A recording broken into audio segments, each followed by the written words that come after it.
남들은 알고리즘의 비밀을 깨우쳐서 높은 조회수를 받고 자신은 그렇지 못해 조회수가 낮다고 생각하시나요? 막상 알고리즘에 대한 정보를 찾아봐도 실제로 뭘 어떻게 하라는 건지 와닿지 않으신가요?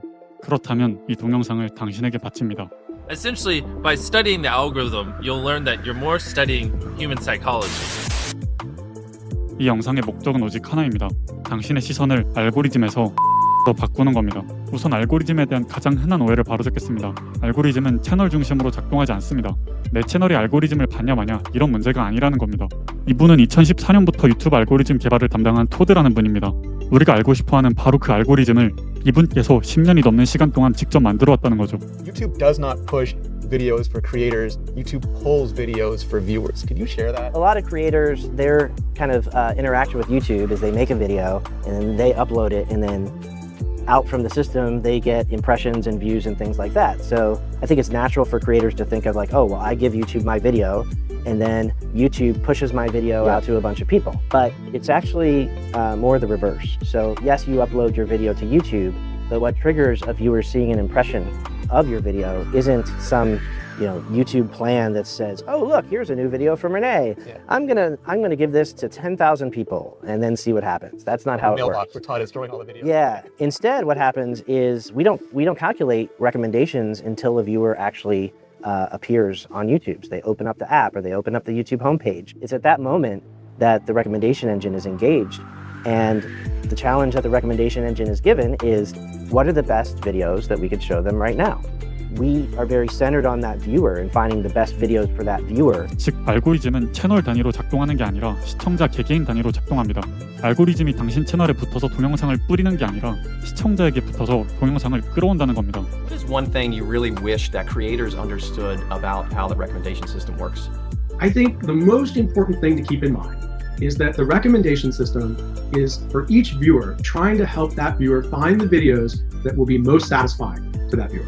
The only way to do this on YouTube with billions of videos is via personalization. 시청자가 50억 명이라면 50억 개의 개별 알고리즘이 각 시청자를 위해 일하며 그들이 원하는 걸 맞춤형으로 끌어온다는 의미입니다. 결국 애초부터 채널이 알고리즘을 받는다는 개념이 아니라는 겁니다. 알고리즘은 콘텐츠 제작자가 아니라 시청자를 위해 존재한다는 걸 반드시 아셔야 합니다. 조금 더 이해하기 쉽게 설명하겠습니다. 알고리즘이 내 채널에 점수를 매기고 점수가 높으면 알고리즘이 밀어주고 점수가 낮으면 아무리 해도 조회수가 안 나온다 이런 얘기가 있던데 그게 아니라는 겁니다.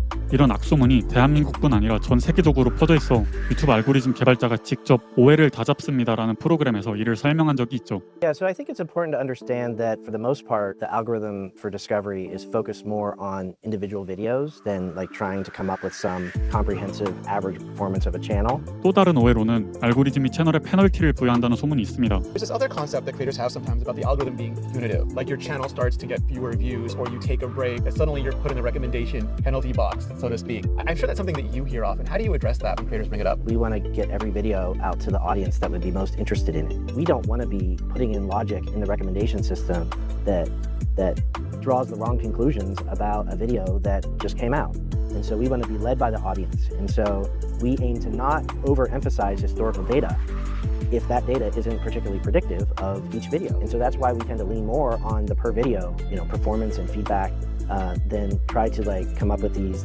penalty boxes for channels. We don't want there to be a player in the penalty box when they could have been scoring goals, right? And so we really try not to add those sorts of rules and enable videos to freely find their audience. 마지막 오해로 자기 채널 영상들이 별로라서 알고리즘이 망했으니 새로운 채널로 다시 시작해야 하냐는 말도 있습니다. We often hear creators say, if I make a dud, YouTube is not going to recommend my next video. Yeah, we aim for the algorithm to match the audience's interests. So if the audience doesn't care that the previous video that you uploaded, didn't perform, like if there weren't that many people who watched it, yet the new video that you've delivered actually provides a ton of value, we wouldn't want the algorithm to be like, oh, well, the last video wasn't that great, so let's not even bother with this video. We want each video to reach its full potential. And so we aim not to hold back videos based on other videos' performance. But with that said, the audience does, remember what their experiences were. So if you do have a dud and it left a lasting impression on someone that your brand or channel just doesn't deliver, the The audience may react and just be less likely to watch when they see that recommendation. That's not the algorithm, doing anything. It's the audience reaction, which is what we listen to. 당신 채널이 잘 되는 이유가 알고리즘이 채널을 밀어주기 때문이 아니고 반대로 채널이 잘 되지 않는 이유도 알고리즘이 페널티를 부여해서가 아니라는 겁니다. 알고리즘이 당신 채널을 볼 때 고려하는 건 오직 하나입니다. 이 채널의 시청자는 누구인가? 오직 이것뿐입니다. 이에 대해서도 할 말이 많지만 앞으로 이 채널에서 차차 말씀드릴 테니 지금 구독해주시고 계속해서 정보 받아가세요. 자, 오해를 바로잡는 건 여기까지 하고 이제 실제로 뭘 어떻게 해야 하는지를 말씀드리겠습니다. 결론은 이렇습니다. 나는 왜 열심히 해도 조회수가 안 나오냐? 이유는 결국 두 가지밖에 없습니다. 첫째, 알고리즘이 당신 채널의 시청자층을 파악하지 못한 겁니다. 알고리즘이 채널을 볼 때 시청자가 누구인가? 이거 하나만 본다고 했습니다. 그런데 만약 당신이 이번엔 이 사람들을 위한 영상을 만들었다가 다음엔 저 사람들을 위한 영상을 만들고 혹은 애초부터 자기가 누굴 위해 영상을 만드는지조차 생각하지 않은 채로 임의로 재밌어 보이는 것들을 이것저것 다 끌어오니까 어떤 시청자들이 이 채널을 좋아해 줄지를 파악하지 못하는 겁니다. 따라서 여러분들이 첫 번째로 하셔야 하는 건 내 시청자는 누구인가를 파악하는 겁니다.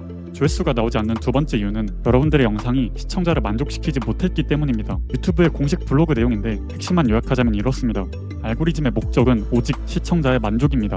즉 시청자를 만족시킬 만한 동영상을 찾는 게 알고리즘의 목적이라는 거죠. 그 말은 만약 알고리즘이 당신 영상을 무시한다고 느껴진다면 그건 알고리즘이 아무런 이유 없이 그냥 당신을 봐주지 않는 게 아니라 당신의 영상이 시청자를 만족시키지 못한다고 판단한 겁니다. 영상의 퀄리티 자체가 나쁘거나 봤던 영상을 또다시 보여줬거나 내용 자체가 불만족스럽다는 거죠.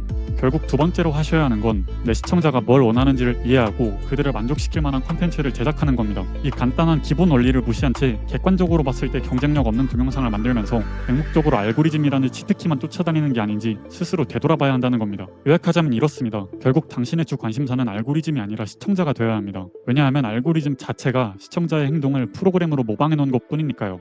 The algorithm is just a reflection of the audience. Don't think algorithm, think audience. Does that also apply to shorts? It really does. I think that is a sort of durable mental construct way to think about it. The audience is the algorithm. So what I encourage creators to do is when they have some of these questions, they immediately kind of think about algorithm, like replace the word algorithm in their question with the word audience. That's going to give you a better answer because we're aiming to serve the audience. And so the more you focus on understanding what your audience wants and finding the best fit with them, the algorithm is going to match that. 이제는 변해야 합니다. 현재 내 피드가 얼마다, 내 채널 점수가 좋은가, 내 채널이 알고리즘을 타고 있냐 아니냐 이런 생각에서 벗어나 내 시청자는 누구이며 그들은 뭘 원하는지 나는 그들을 만족시키고 있는지를 고민해야 한다는 겁니다. 그게 여러분들이 그토록 알고 싶어 했던 알고리즘의 목적 그 자체니까요. 실제로 이걸 어떻게 해야 되냐? 단순합니다. 지금부터 알고리즘을 시청자로 바꿔 생각하시면 됩니다. Anytime you say the word algorithm, just replace it with audience, and it works perfectly. Like, the algorithm didn't like that video?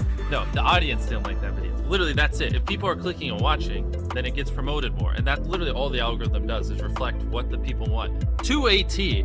And if you deny that, you just make terrible videos that are trying to find a scapegoat. So if you're asking why doesn't the algorithm like my videos, instead ask why doesn't the audience like my videos? Instead of what time should I upload that's best for the algorithm, ask what time should I upload that's best for the audience. Instead of how often does the algorithm want me to post, ask how often does the audience want me to post. And instead of how do I get the algorithm to recommend my videos more, ask how do I get the audience to recommend my videos more. Make content they'd want to share with other people and talk about. Because if your videos aren't getting as many views as you want, it's not that the algorithm has randomly decided to not recommend them, it's that the audience isn't clicking or watching them as much. So worry about the audience, because winning the game of YouTube is not about beating an algorithm, it's about understanding human psychology. 이제 관점이 알고리즘에서 시청자로 변해야 한다는 건 느끼셨을 겁니다. 하지만 내 시청자는 누구이며 그들은 무엇을 원한다. 이 문장에 대한 답이 선뜻 떠오르긴 어려울 겁니다. 어쩌면 그 해답을 찾는 과정이 유튜버로서의 여정 그 자체라고 해도 과언은 아닐 겁니다.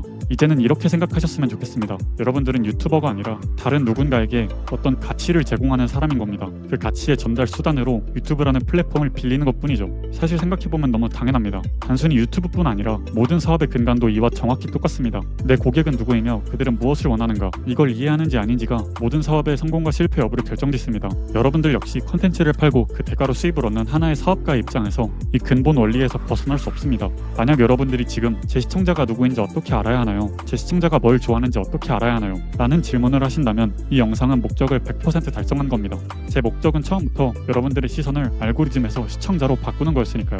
우선 오늘의 목적은 달성했으니 다음 영상에서 이 문장에 대한 답을 내리는 방법을 소개하겠습니다. 오늘 등장한 영상들은 전부 설명란에 제목과 링크를 첨부했습니다. 정말 소중한 정보들이 담겨 있으니 꼭 확인하시길 바랍니다. 다음 영상으로 돌아오겠습니다.